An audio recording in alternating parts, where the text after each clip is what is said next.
What do you think is more important to how your home looks and functions? Is it interior design or is it organization? Today I'm talking to the incredible Carrie Locklyn. She is an interior designer, a famous one. You may actually know her from HGTV's Extreme Makeover Home Edition. She was the interior designer on that show. She also had her own show called Hotel Impossible, which I remember watching and loving, where she decorated entire hotels. Absolutely incredible show. I've seen her a lot on TV and QVC. She's an expert. She's sharing her best of the best tips and wisdom. But not only that, she's probably the coolest human being I've ever met. Not only is she all of these amazing things, but she's also a stand-up comedian. She was an actress. She's a professional dancer. She went on tour with Mariah Carey. Her entire story is like, a breath of fresh air and so inspiring, so motivational. And she will answer what's more important, home organization or interior design. So let's meet Carrie. Hi, Carrie. I'm so excited to have you here. Good morning. Good morning. Thank you for having me. I'm excited to be here. I'm so excited. I'm also kind of intimidated because I did a deep dive into your life. And are you like just the most amazingest person? No, but I will take this clip of this podcast and play it back to myself when I feel like the most poopiest person. I said to my husband, I'm like, I'm about to interview the coolest human being on the face of the earth right now. And I know, listen, you're going to get this in every interview, but were you really a backup dancer for Mariah Carey? I was, and I was just laughing as we were starting because I have a fan on me because I'm in my studio and it's like the garage turned studio, so it's hot. And I was like, I feel like Mariah right now because she always had a fan on her. But yes, I was her dancer for a very long time, and I got to tour the world with her. And she's hilarious and awesome, and everything that you see, like she doesn't get enough credit for her like sarcastic, amazing wit that she has. But yes, I toured the world with her. Isn't that crazy? I cried when she sang I Can't Live If Living Is Without You, because that was like my boyfriend jam when my heart was broken when I was younger. And then I stood on the side of the stage and I was like, oh my gosh, it's her singing it in front of me. That's so crazy because I think like 2% of dancers in the world become a professional dancer, and you were just like, I'm gonna do that it's at a very young age, it's what I wanted to do. And I remember telling, like, I had to write a report or something in English in 7th or 8th grade. And you had to write like what you wanted to be when you grew up. I don't know why we were asking 7th and 8th graders what they wanted to be, because we all know that we're like mid-40s and we're still figuring it out. But I said I wanted to be a professional dancer, and my English teacher told me I couldn't do my thesis on that or whatever it was because it's not like a legitimate career. And I think that as a young girl, I was like, oh yeah, watch, I will make it. So my husband's also like the 2% of the professional dancers as well.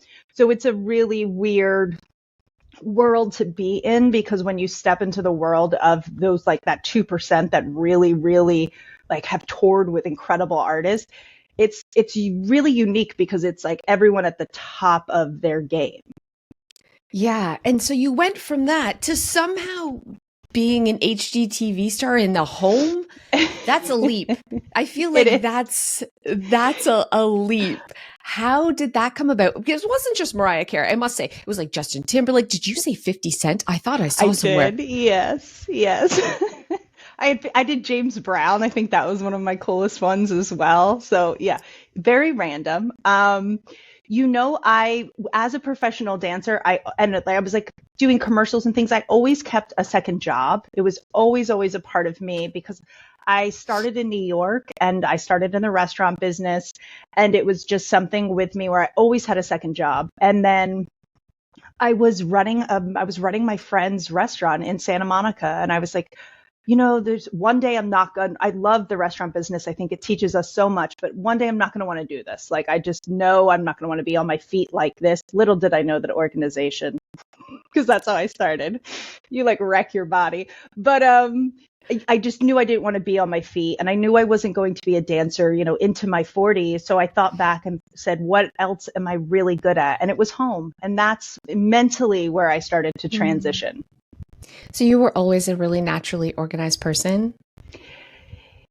Yes, no, I don't know. I don't know that I can think back. I was always a rip everything out of the closet in an Mm. emotional moment and then fold it and put it back up nice. I liked the and the put back of it all. Mm. You like the beauty component of, Yes. and it's cathartic when you organize a Yeah, space. I liked checking off a to-do list, that like before and after moment where you get to check.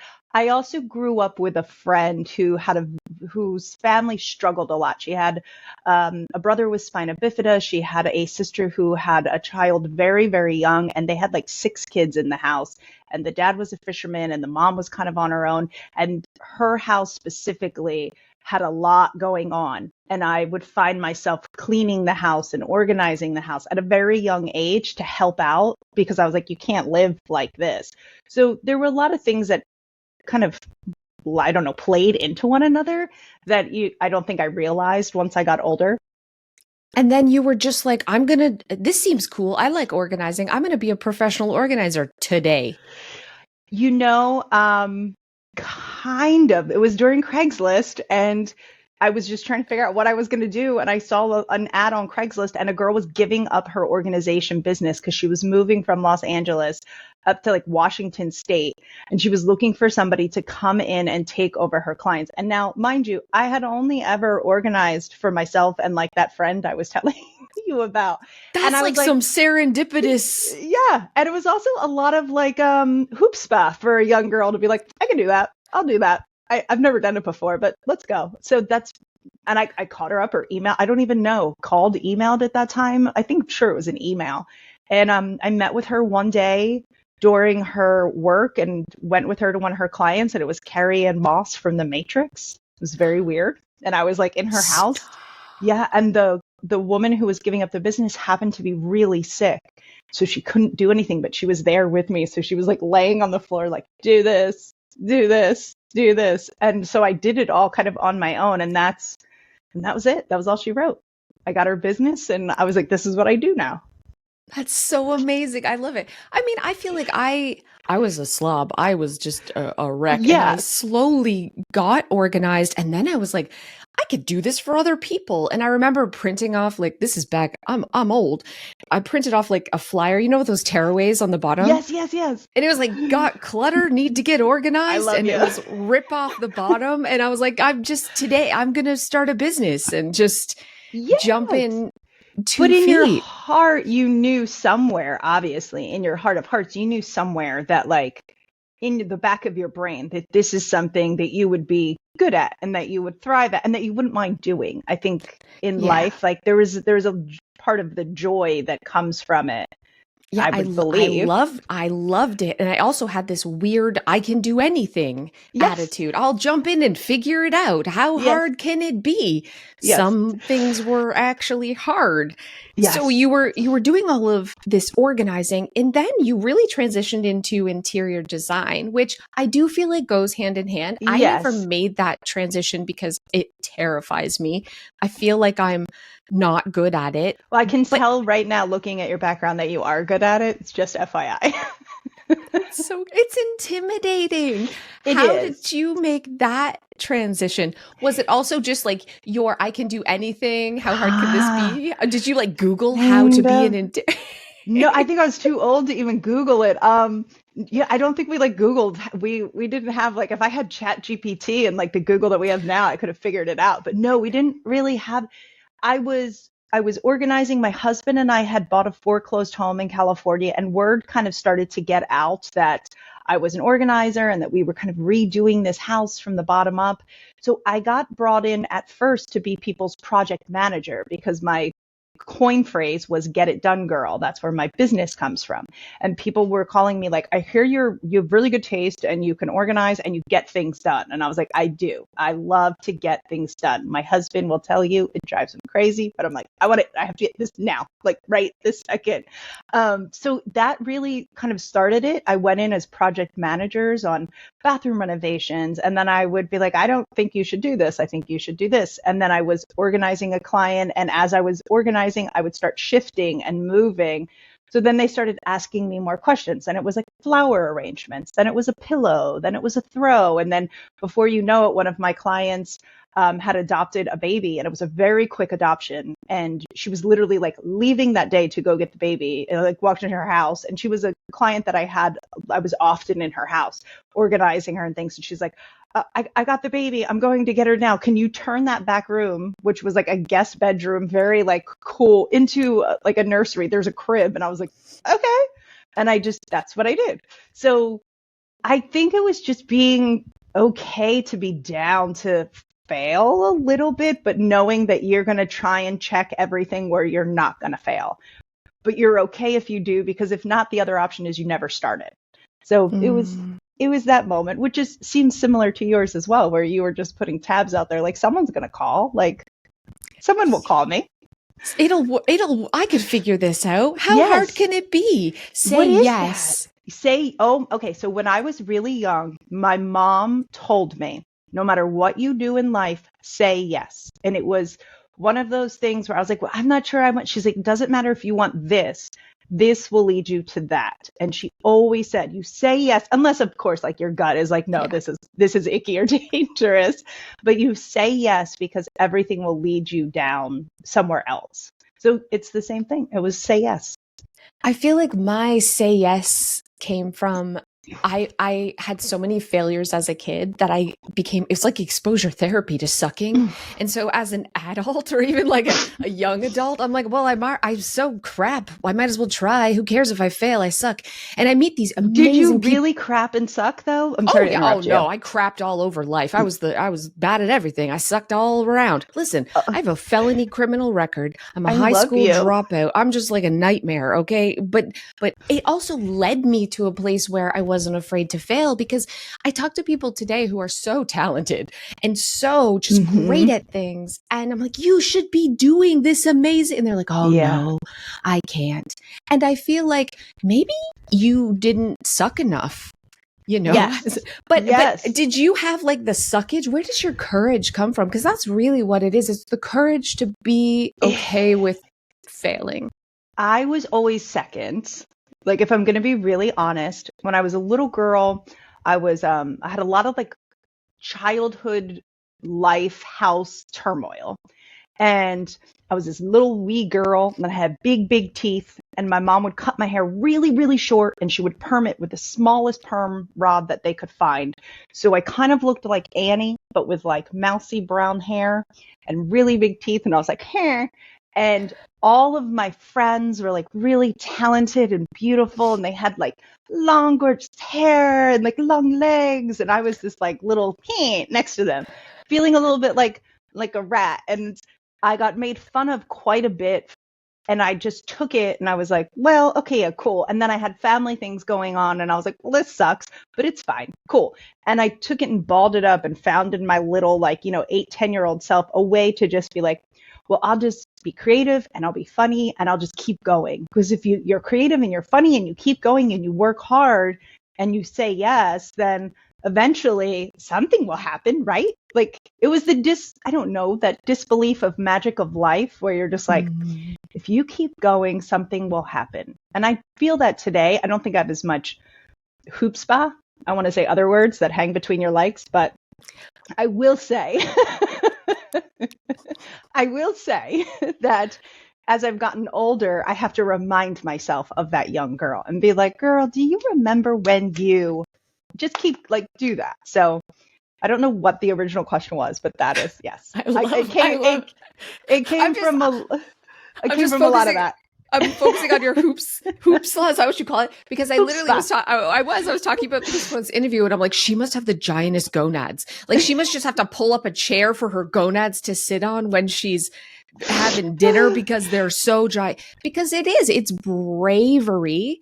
And I do feel like, I love that, like, listening to your story, I wonder if you had the ability to laugh at yourself, you know, when everyone's laughing at you. So you're like, oh, and when you give yourself permission to kind of laugh at yourself and the failure, it does make it all a little bit less scary, because you're just like, nah, it happens. And It's, absolutely. I think laughing at yourself, you get to take control. And I think often a lot of us, and I won't speak for you, but a lot of us in life, there's probably a lack of control somewhere along your childhood, somewhere along that like beginning life where you see that you're not going to be able to control these things. I wasn't going to be able to control my home. I wasn't going to be able to control what was going on in my childhood. I wasn't going to be able to control people making fun of me. Or at that point, what my hair in seventh grade, I told my mom, you got to stop. You got to stop with this perm thing. This is too much.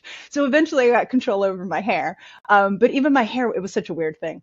But I couldn't control older people kind of being cruel during those times, but I could absolutely, what you just said, control how I felt about myself. And if that in those moments, like I was definitely like voted class clown in like, like the sixth grade and funny this and funny that, because it was my mechanism. I even did stand up when I lived in LA for like 2 years because I was like, this is funny. So yeah, I think that it's finding the control. And however you find that control is how you kind of turn it into your superpower. That's how I believe. I love that. You're just adding comedian to your huge resume of incredible talents. That is gonads. I'll give you that. I'll give myself that. I don't know. I still want to go back, but I'm like, I don't know if I could do it anymore. But I want to talk about your transition to HGTV because I was doing like YouTube and helping clients, and I got a call one day from a producer, an email, and she's like, hey, you want to make a pilot for TV? And of course you say That's yes, awesome. because it's terrifying, Yes. but you say yes to everything. It was nothing like I expected. What was your experience? Like for me, it was so much work. It's so much work. And I think, before I did HGTV, I was doing a show called Hotel Impossible with Travel Channel. Yes. And I quit that show on my second night of that show. I called my agent and said, not doing this, even though that was my dream. Like for me, when I was in LA and like when I redid my client's bedroom into the nursery, she actually brought me to producers and was like, this is Carrie and you should like do a show with her. So it was always kind of my dream and I couldn't get my foot in the door. And then I left LA and moved to New Jersey into the suburbs and I got my foot in the door and people are like, how did you? And I was like, I don't know. Like, don't give up, keep going. Just pulling some kind of BS out of my head. But it was a big deal.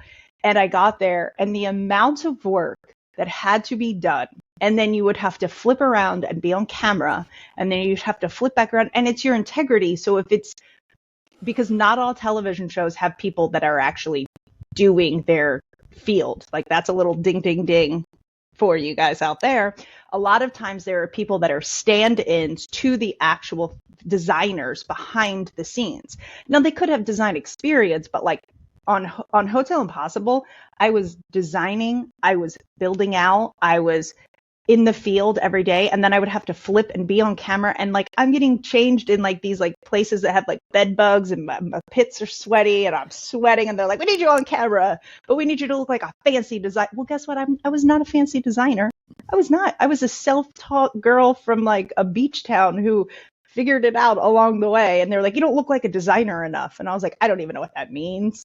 Like there was like a whole thing, but it is so difficult and it is glamorized a lot. And then I think we take it and we internalize it almost like a magazine from the 90s of what our bodies are supposed to look like.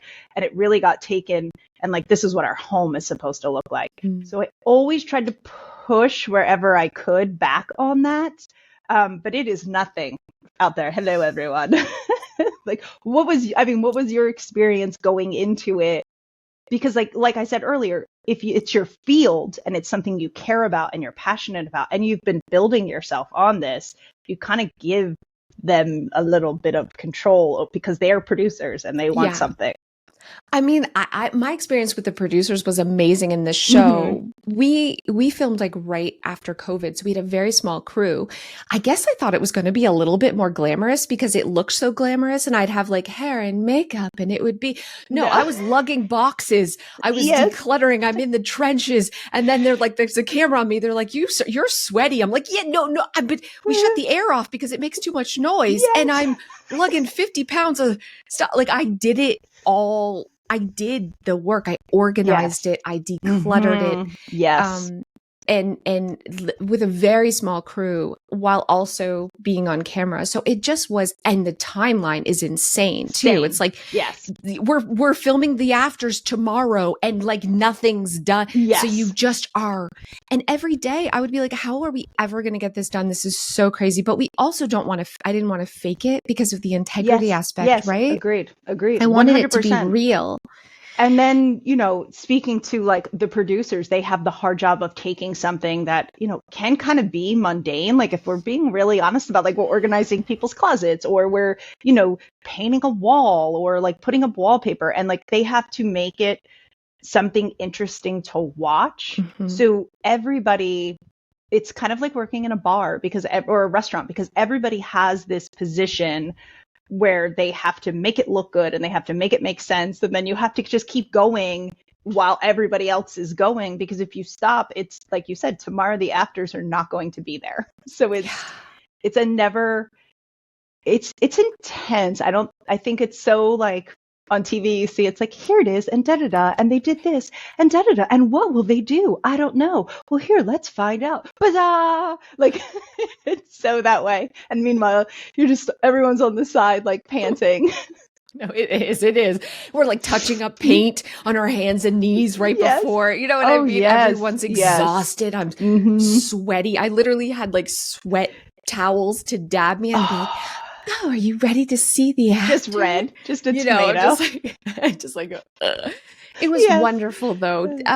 Yes.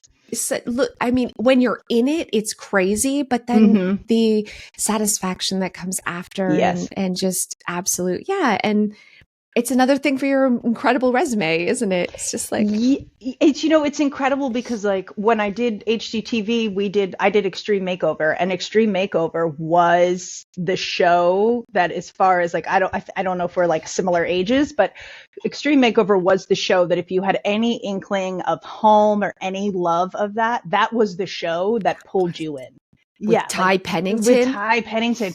And so I did Hotel Impossible, and then I had a little bit of a lull, and I started, working on hotels and everything. And then I had been up for a couple shows, and then Extreme came up, and I remember looking at my husband and I was like, this is the one. Like, this is the one. And then it was crazy. Like when I got onto Extreme Makeover, like to me, that was it. Like you couldn't get onto a bigger show. And then Ty was there. And he was like on the set, and I was like, what is this world I'm living in? And that show, talk about high stakes of building a full house, like ripping a house down and rebuilding it. A lot larger of a team though, because I feel your show and like the show I did on Hotel Impossible was like, it was small and it was knit, and you had to still do the same thing that the big show, like the huge crew was doing, and we were doing it with like a small group of people. But also the integrity of making sure you were actually doing it and giving them what it is. That was always a thread that ran through, luckily, all the shows that I did. Because I know there are shows out there that just do it to do it. And there's been like, some hate and pushback on those shows because of that. So I was always grateful that I fell in places, like you said, where you could still really produce what it is that you wanted to on a human level and do your job. You seem like such a goal chaser. And I feel like I was really into like once you do, I was what's next, and I would like stack it. But I've hit this age now where I'm like, maybe I don't want to do that anymore. Maybe I want to sit on the back deck.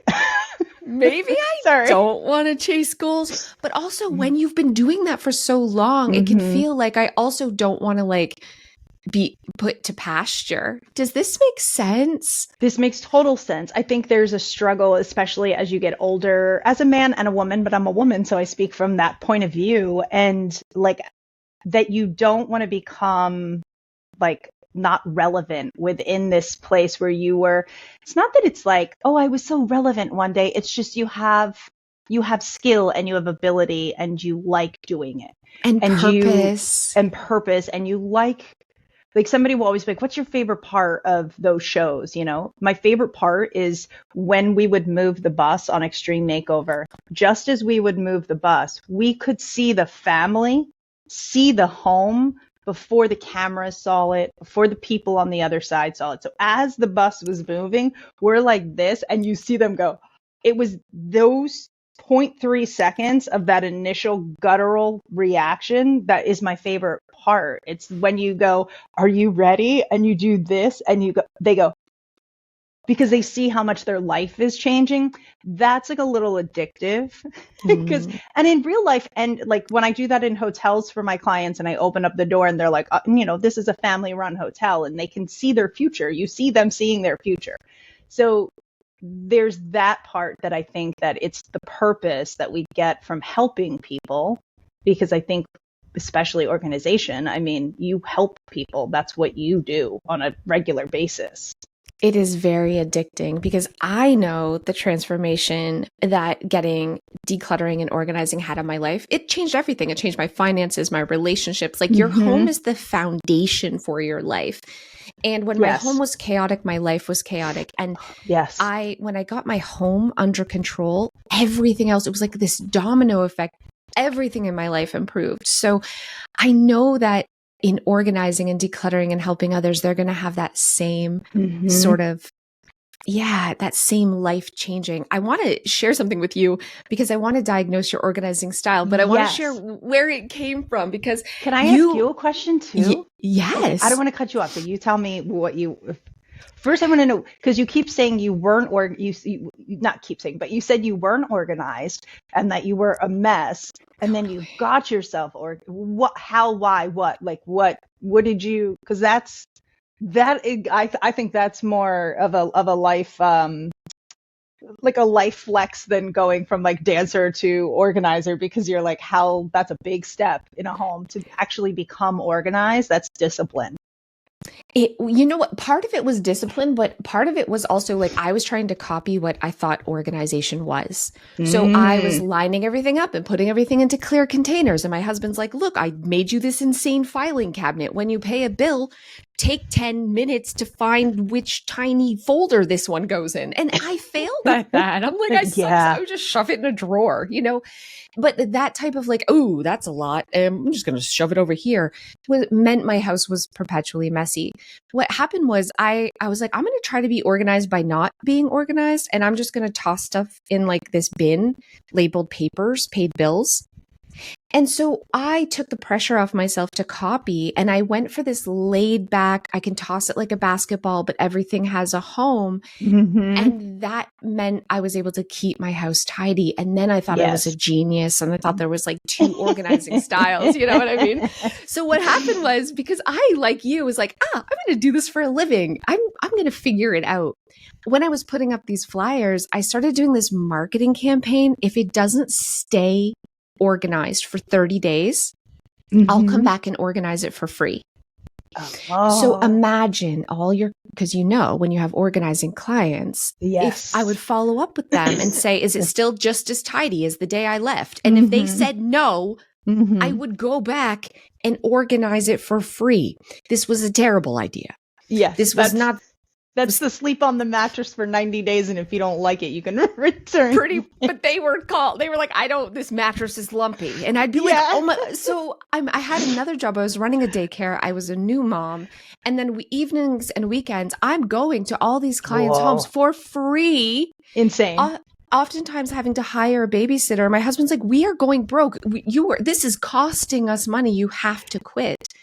But I was like, first of all, don't tell me what to do. And second of all, why is it?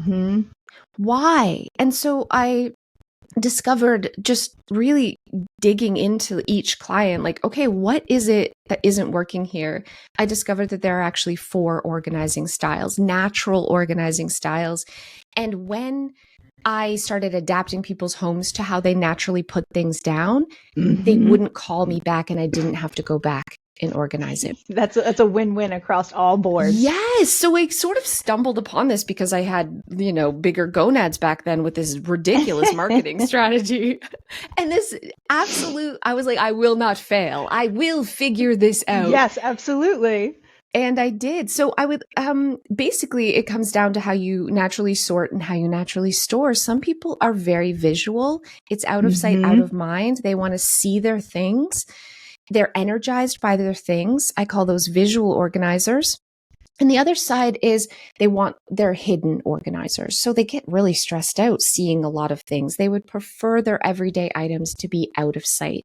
So you have visual people or hidden. Do you think you're visual or hidden? Ooh. Well, I agree that I don't like a one fits all organization. I've always had issue with that. I personally feel that organization is a life skill. It is not something to be pretty.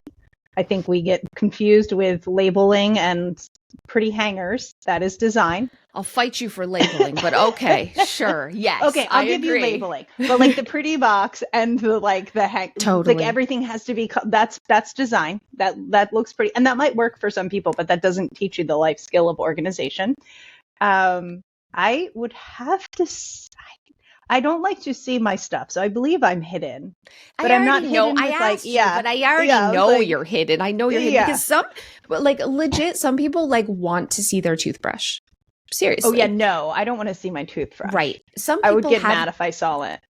I already know this, but honestly, some people really love to see the things because it's that visual cue to remember, and they feel a lot of comfort in seeing their everyday items, whether it's their toaster, whether it's the front of the fridge is usually filled with reminders and memos because it really is out of sight, out of mind. And there's a fine line between clutter and, if everything's visual, nothing's visual. But there are people who tend to lean towards that. So subconsciously, if the home for everything is behind closed doors, they'll leave it out, or they'll leave the closet door open, or so we have to create homes that are more visual so that they're not going to just leave it out.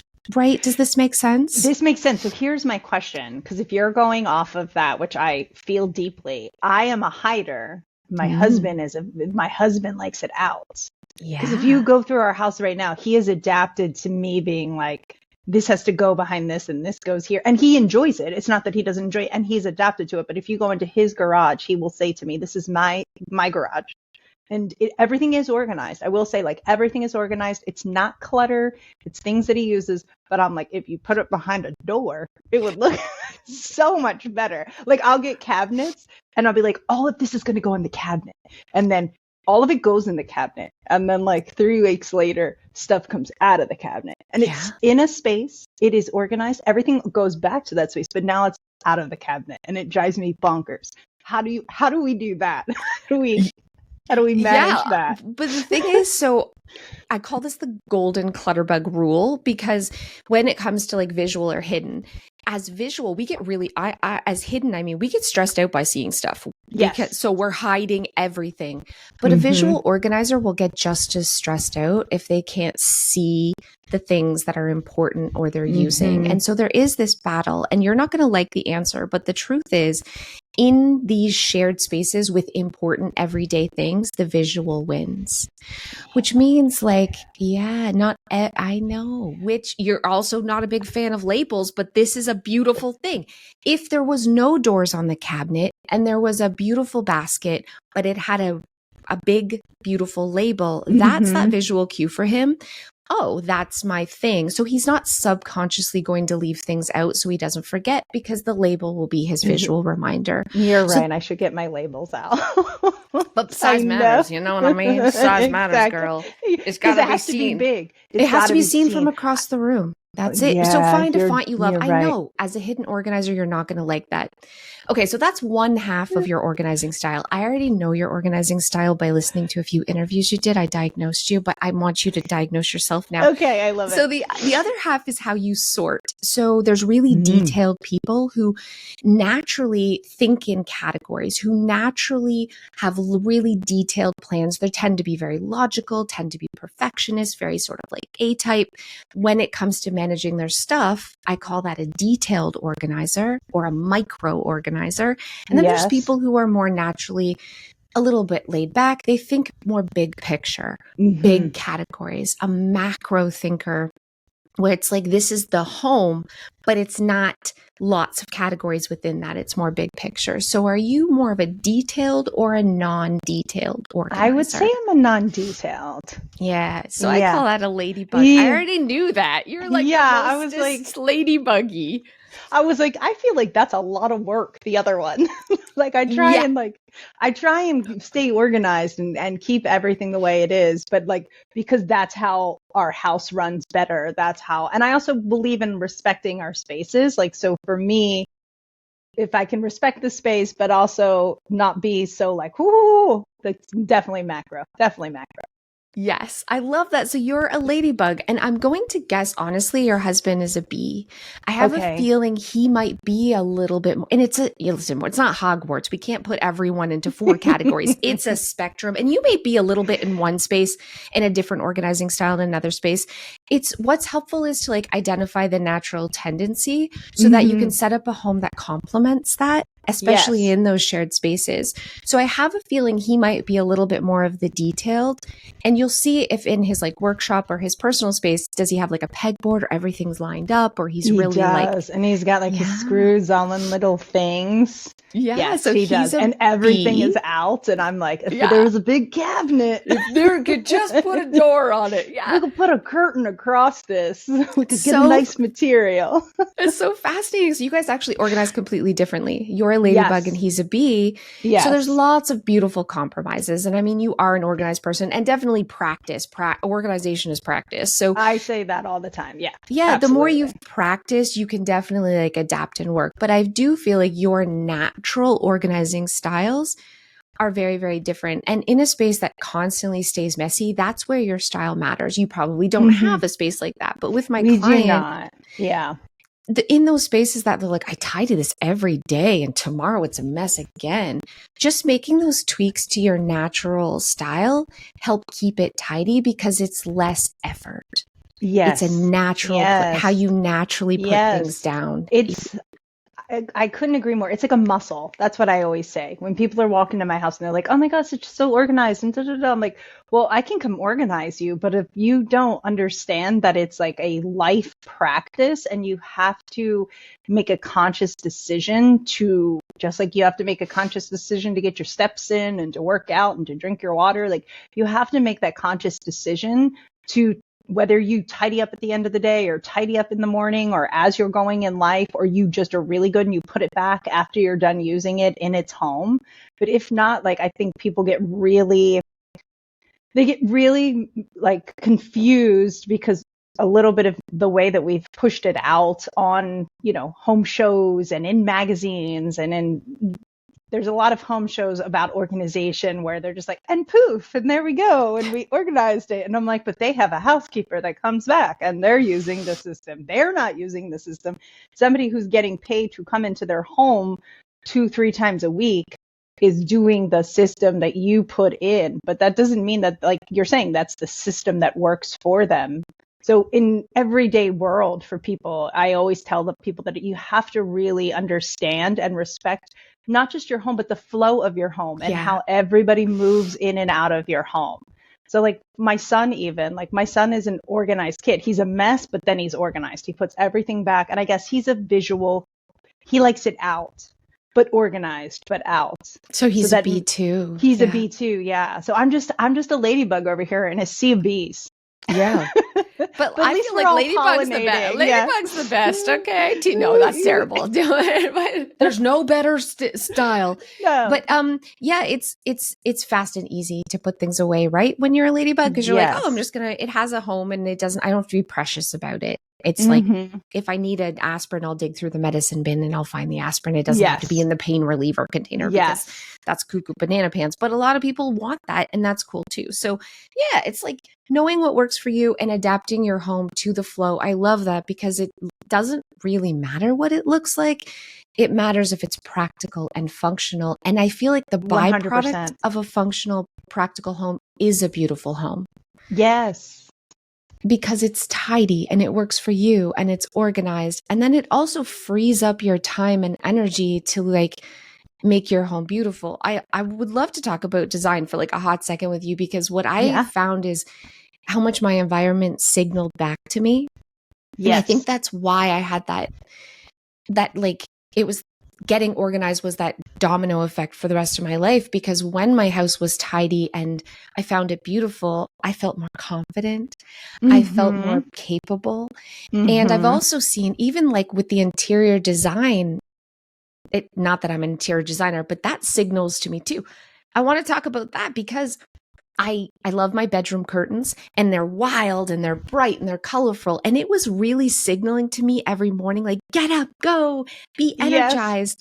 But also now I'm in a different place right now where I'm like, bitch, you need to sleep. You need to Yeah. chill out a little. Yes. Like, stop Time to with the change your energy. curtains. Time to Yes. change my freaking curtains. Time to change your curtains. Yes. And what is, Absolutely. yes. And I know this seems silly. And if people are listening, they're going to watch me change my curtains and they're going to be like, you're changing your curtains. But I do think that your environment does signal, and it's okay to change it up for the season of life, what you need that signal to be. 100%. As you would get a good pair of jeans that look good on the tush and a nice pair of heels or loafers, or if you're a sneakerhead, like whatever it is that makes you feel good when you are leaving your house, you got that nice blazer, maybe it's a trench coat, maybe it's a hoodie, whatever makes you feel good, the way you tie your hair up, the hat that you put on, the lipstick, the makeup. We do all of that to leave the house. We do all of that to feel good inside. We do all of that to feel confident because we like it. And that's like our thing. And we've known it, and we change it up a little bit. We change the colors, we change the season. The home is the same way. If we're going out into the world with all this confidence, when you're coming back to reset and to rest, everything around you should reflect you. So as you're walking in, it should give you that confidence. You should feel that pushback of confidence. You should feel that moment of, look what we just did today, and I'm going to sit down in this corner in this destination. I always say in our homes, we should have destinations where you look across the room and you go, oh, I want to go over there.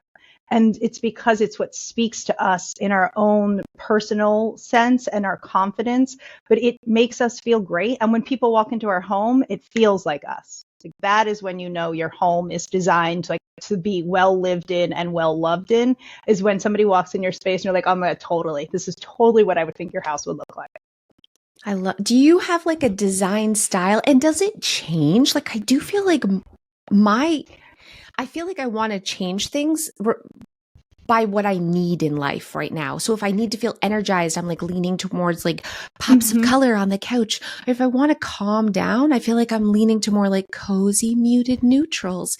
I have an entire closet for throw pillows. That's obnoxious. Okay, we're not going to talk about that.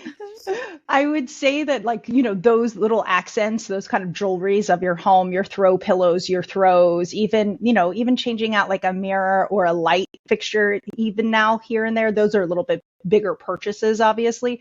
But yes, they will change. I will say that I have found a place within me that like my home has kind of been very similar over the last 10 years, but I just keep adding layers, because really, if you want to get to that home that is like, oh, this feels so much like me, it's just about layering. It's just how we layer our stories in life and we layer our paths in life. Like you just keep layering. I personally am like I like antiques, but then I like clean lines. Everything is like smoky brown and camels and tobacco colors with like burnt oranges. So I really like soulful spaces. That's what I would say. I like a soulful space where you walk in, you will see, you know, antique books from my grandmother and like all of her vintage things, and then vintage things from my father-in-law after he passed, and then pieces from from traveling the world. You'll see those. And then you'll see like a random, like in my kitchen, I have a random Trojan horse that holds the bananas. And it's like, that's odd. But I think like we get scared to be a little weird and odd in our home. So I'm always like, be a little adventurous, but if it brings you joy and if it truly feels like your soul when you walk in your home, you're on the right path. So if you're walking in and you're saying, I need energy today, then that's what you need. And in 6 months, you can easily change out those pillows and that throw. Then there you go. Like it's just like seasonal decorating, and you just swap out those little things. But the base, the foundation should just be like a really good pair of jeans and your favorite t-shirt. And then you layer on top of that.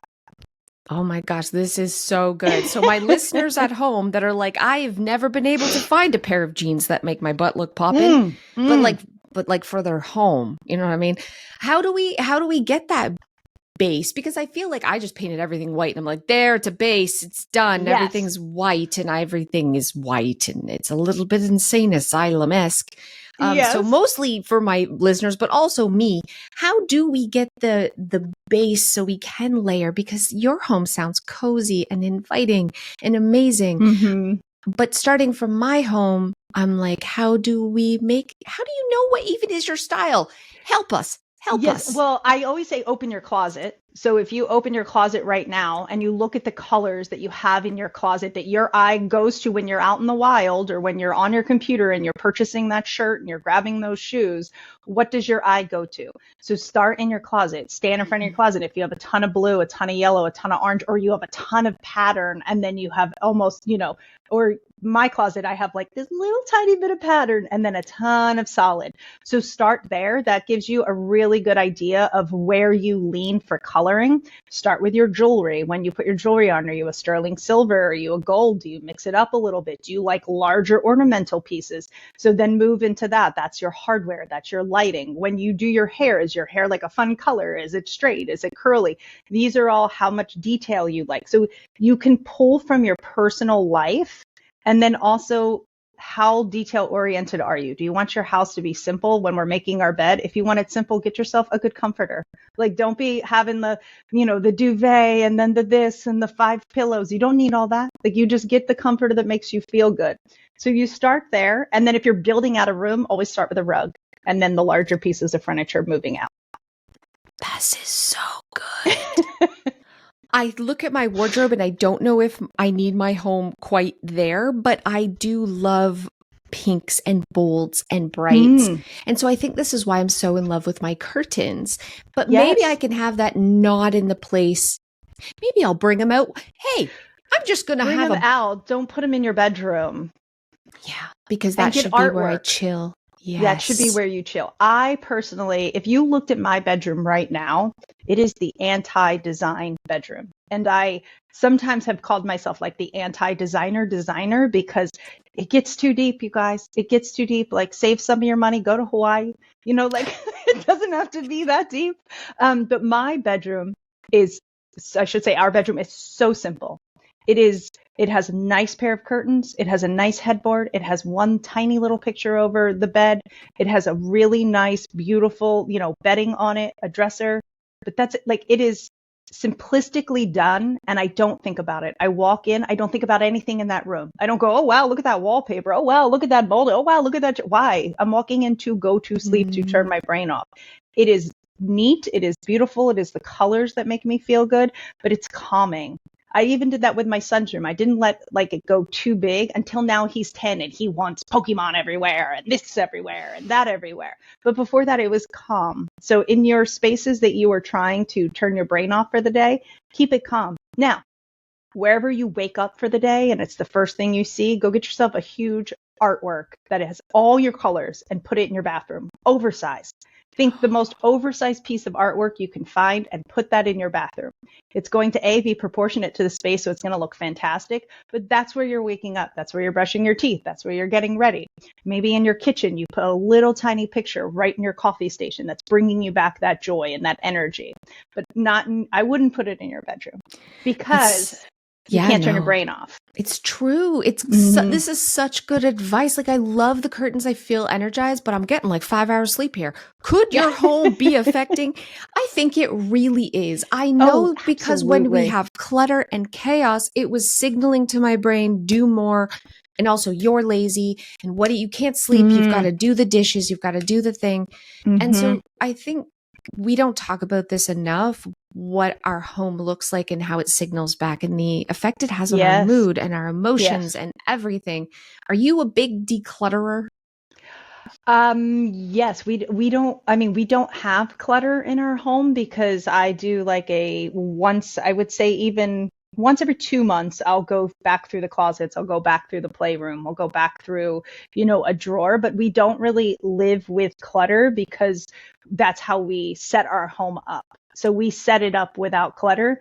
We have areas of clutter and we are okay with that. Like in the attic, things go there. And then, twice a year when you can get in there, when it's not scorching hot or freezing cold, we declutter. But really, it's so important for us personally as a family, the feeling and the vibe of our home, which when you ask me, like, what kind of, do I have a design style? Like, when I say soulful, it's because it also feels soulful. Mm-hmm. Like, it doesn't just look soulful. It like feels soulful. So for me, it's all the feeling. Like, if you want a cheery home, it's got to feel cheery. It's not just about, it's like the things that bring you the joy. So no, we do not really. I do declutter, but I think we've been really good at decluttering through the years. So therefore, we don't have a lot of clutter.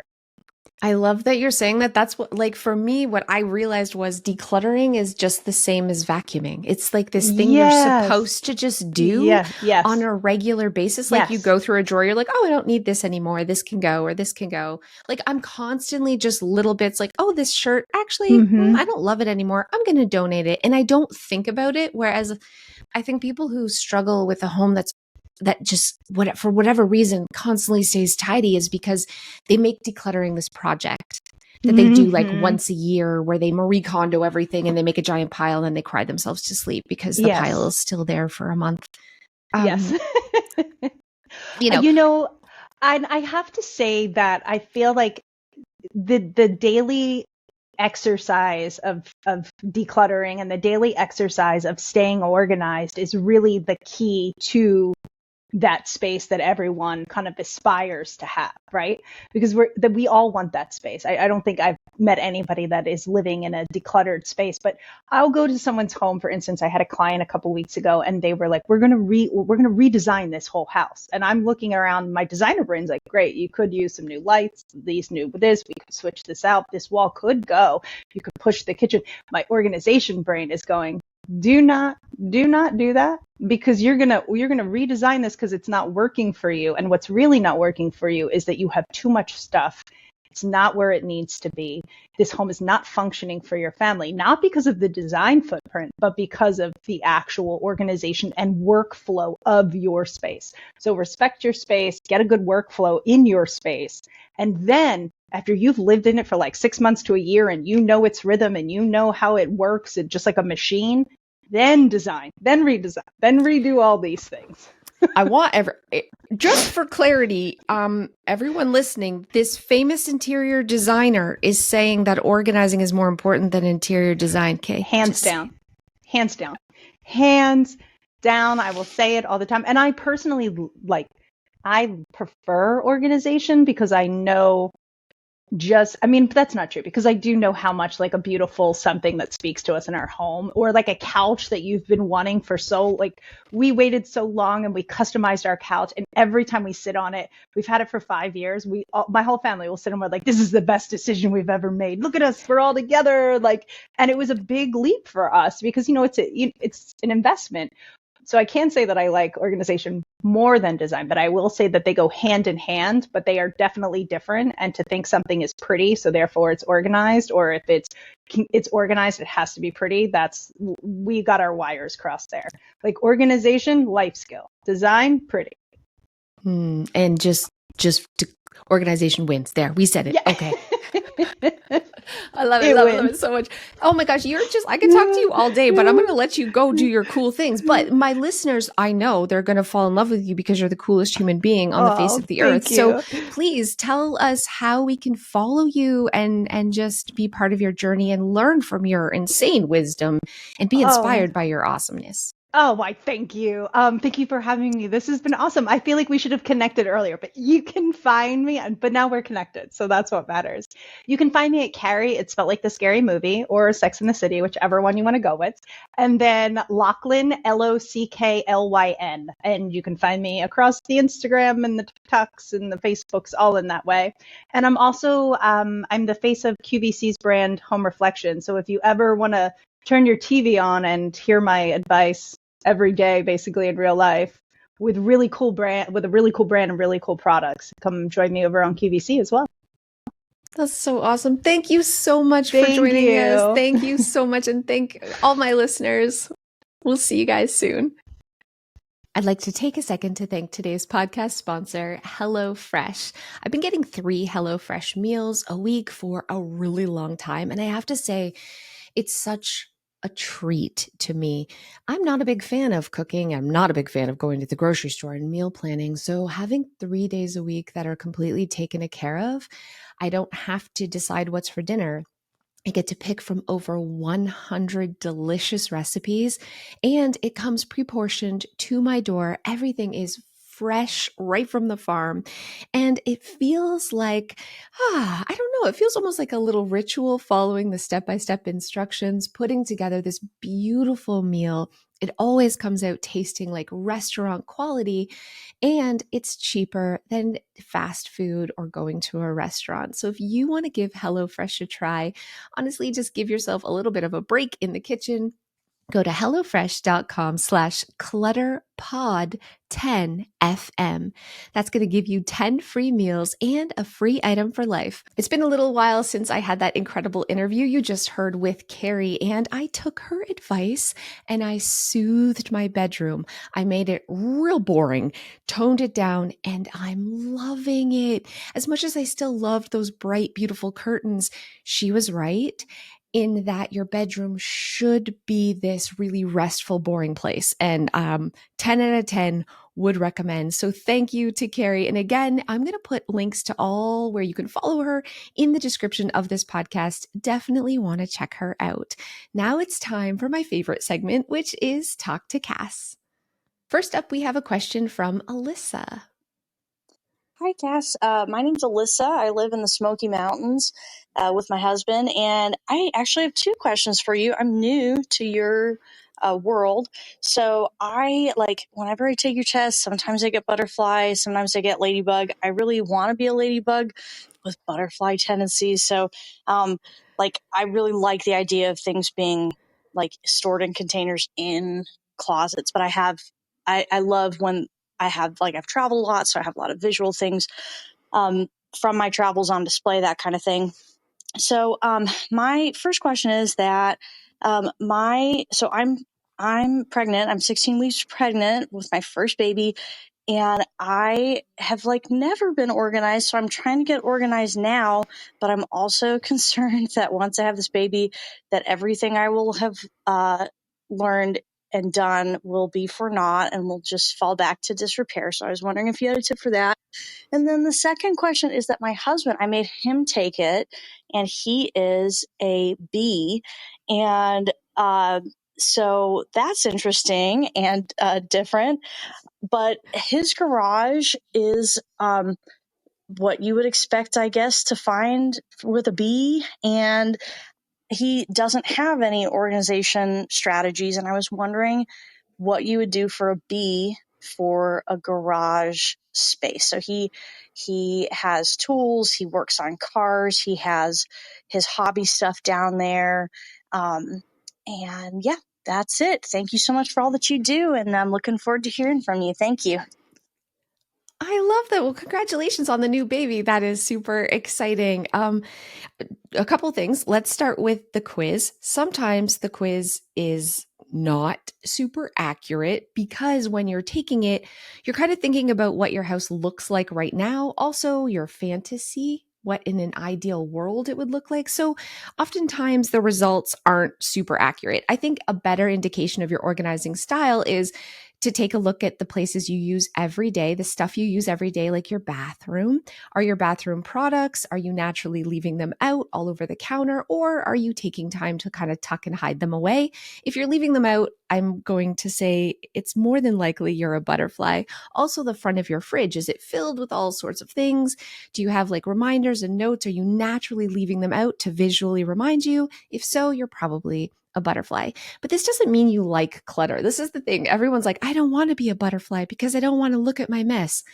Nobody wants to look at their mess. So being a butterfly means that the really important everyday things need to be visual. So bulletin boards and command centers and open shelving. But when everything's visual, nothing's visual. So you still want to tuck away things that you're not going to forget you own. Like your spatula doesn't need to be out on the counter when you need to flip an egg or a pancake. You know you're going to look for that. So that's what I would start with, is identifying the really important things and giving it a visual home.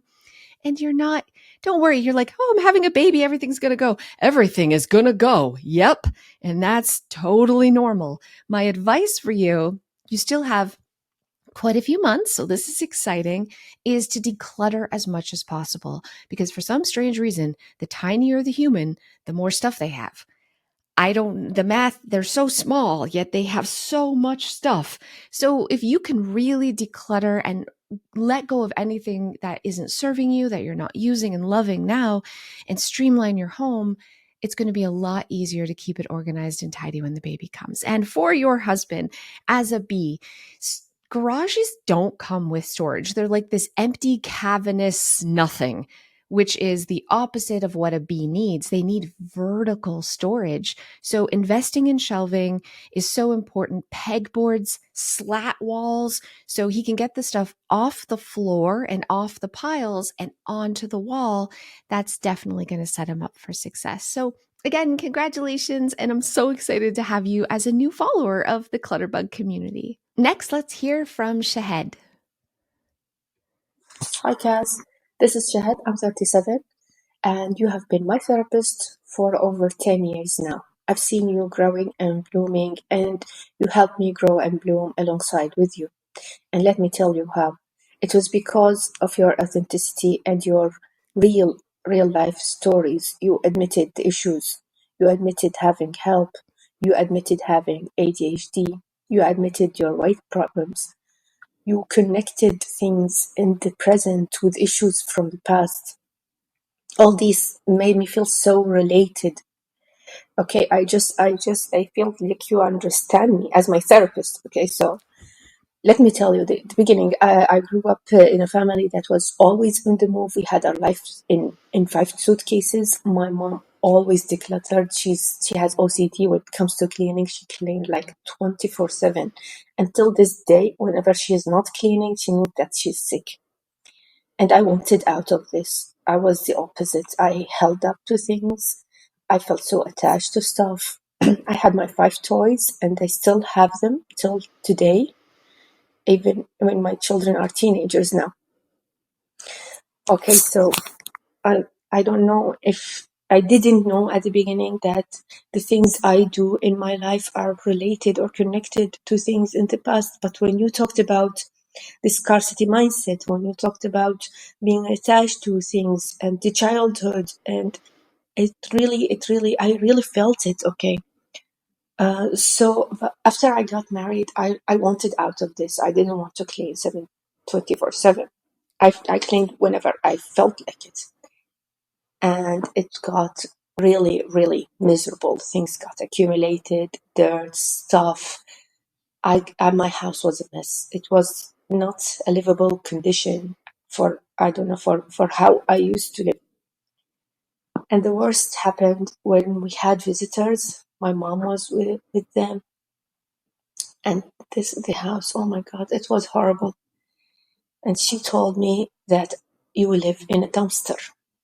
And I was living in a dumpster. And people, they laughed at it. And she didn't say it in front of them, but they felt it. They saw the dirt on the surfaces. They saw the piles of clothes. I didn't hide them. I didn't feel the need to. And that's when I started following you. You just came like an angel from the sky or from YouTube. And actually have been following and implementing things like taking pictures of the place, because I noticed whenever I had to take a picture of my little girl, I had to move things from the background. I had to move a cushion or move some piece of clothes or some papers. So move them around. This is when I started really feeling like, no, this is not a YouTube. This is therapy to me. I started listening, and I tell you, I cried with every single video. And I waited thank you for those who stayed for the end. This was the cherry on my cake. And now I live in a completely different life. I have visitors and I'm so proud of my life. So proud of my house. Last night, it was so clean and so perfect. And I opened the windows and the wind just flew the curtains and I prayed God and I thanked you and prayed for you. Believe me, you're doing a great message by being just you. You're being authentic. You're helping people all over the world. I thank you for where I got now. This is your friend from Iraq. You're helping people all over the world. Yes, I am from Iraq. You heard me right. Okay, God bless you, Cass. You have changed my life. Thank you very much. Oh, that just hit me in all the feels. Oh, thank you so much for sharing. Sometimes I feel like, man, I talk a lot about cleaning your house and organizing, and I'm like, why am I doing this? And I love that you talked about your story with your mom, because that was my big fear. I was like, I'm not going to end up like my mom. I'm going to do the opposite. And I went opposite. And I lived in this like horrible, hoardy thing because I didn't want to be neurotic. And it just makes me so happy to hear that you found that balance, that you can like treat yourself and your home with respect without going to the extreme. And yeah, anyways, thank you. I'm feeling real emotional now. So you made me cry, but I'm happy. I'm so happy for you. And I'm also, I appreciate you taking the time to share your story, because sometimes it does feel like, does anyone actually care? Like, does anybody care about organizing and cleaning? And it feels almost like it can feel kind of like there's so many more important things going on in the world, but this is what I choose to stand on a soapbox about. So, anyways, thank you. And last but not least, we have a question from Heather. Hi, Cass. I just wanted to start by saying that I don't come across new YouTube channels all that often where they have a complete impact on my life for the better. And I just wanted to say thank you for being a source of such positivity and motivation for me. I have a bit of a unique situation, I think. I know you have said in the past that ladybugs and bees kind of butt heads because we're so polar opposites. Well, that's the situation that I find myself in with my husband. He is extremely visual. I'm very much put it away so I don't have to look at it. Clutter causes me anxiety and frustration. And I'm trying to work with the tips that you have given us as far as reward systems like praise and cleaning together. But I have an issue where my husband doesn't seem to know what a trash can is. He will bring an Amazon package into the house, open up the packaging, and leave the packaging on the kitchen table. He will empty out his lunchbox, and any trash that's in the lunchbox gets left on the kitchen counter. He just doesn't use the trash can. He leaves his trash everywhere. And it is mostly the trash. I bought a trash can that looks nice. It's not a drawer. It's one of those fold out, trash cans that is very, very easy. It's not a drawer, so you don't have to slide it all the way in. It simply opens and closes and hinges at the bottom. It's right next to the kitchen table, right up against the wall, where it looks nice, but it is also very functional and in a convenient place. It is zoned properly, but it doesn't seem to be helping. And I find it difficult, if not impossible, to encourage him positively sometimes. And I can't just be there to witness him actually throw something away when he does use the trash can. So I would really love your input, your advice, your tips. I will immediately implement them like my life depends on it, because I'm so tired of trash all over the house and going through multiple sessions a day of just going around gathering trash and shoving it in the trash can. I love you so much. Thank you very much. Heather, no. Okay? No more. Yes, there is things like that's their organizing style and they have to learn. This is something very different. This is something very different. Heather's husband, you're getting a stop it. This is disrespectful, and this does not require the cookie method. This requires a boundary. You are no longer going to pick up your husband's trash. He is going to pick up his trash, and you're going to have to get a little nasty. And I understand, okay, I can tell you he's not doing it on purpose. I don't know the man, but I can tell you he's not doing it on purpose. He is in the habit of just leaving it out and not thinking about it. But in order to change a habit requires him to want to change a habit. And so you need to have a real conversation that this hurts my feelings. It is disrespectful. I have tried little tricks but nothing's changing. This is important to me. I need you to make it a priority.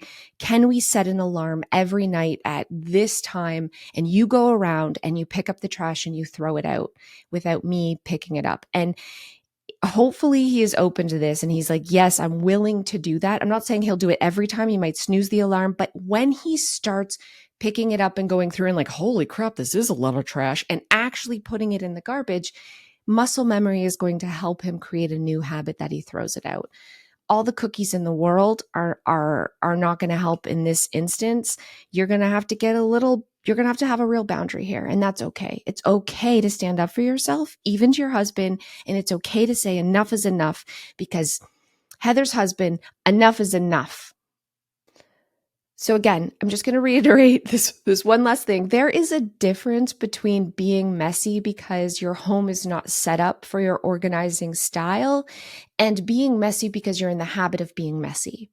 And even if you set up an organizing style, you'll have to train yourself to use it and strengthen that muscle memory of like using a new system. But if you're not willing to do the work to train yourself to do it, then that has nothing to do with your style and everything to do with just disrespecting your partner, yourself, and your home. So this is a different situation, and it requires commitment. It requires the acknowledgement of like, yes, I realize I need to change and I'm willing to do the work because I love you and I love my home and we both deserve it. Both Alyssa and Heather today talked about the struggle of having different organizing styles in the same home, like partners with different organizing styles, kids with different organizing styles too is an issue. So not this week, but next week on my YouTube channel, I'll be doing an entire video dedicated to combining organizing styles, real life solutions and ideas and tricks that make your home work for everyone. So make sure you check that video on my YouTube channel, Clutterbug. It's coming out in 2 weeks. I want to take a quick second to thank today's podcast sponsor, Skylight. Skylight Calendar is this beautiful digital calendar that sits right on my kitchen counter. I actually have a second one in my office, and it holds everything, all of my family's calendars in one place, all of our to-dos, our menus, our chore list, tasks we want to accomplish. It really is a command center. So no longer having lots of sticky notes or reminders or bulletin boards. It's all in one place. And when we're not using it, it becomes this beautiful digital photo frame. I'm just so in love with my Skylight calendar. I absolutely recommend, if you want to manage things like your kids' hockey schedule, you just take a quick picture of the paper schedule and it automatically uploads it and adds it to your calendar with Skylight. It syncs all of your Google calendars into one place. So easy, even I can use it. If you want to give this a try, Skylight is now offering my listeners $30 off their 15-inch calendars by going to myskylight.com/clutterbug. I really enjoyed today's podcast. I really love talking with Carrie. She's, first of all, so cool and just has had the most amazing life, but it's also really interesting to get to talk to someone who's coming from the same kind of career that I did with home organization, but she took it a step further and really combined interior design. And I do think they go hand in hand. I have not made that transition. I feel like I am not good at it, but maybe I just need to kind of put down the imposter syndrome and sort of embrace it, because creating a beautiful, functional home involves both organization and interior design. So this was a real treat. And thank you so much, just like always, for being here and for hanging out with me. I hope you're proud of whatever you got done today, because you pushed the needle forward and you deserve a beautiful home that hugs you at the end of the day. Thank you so much, my Clutterbugs, and I'll see you next time.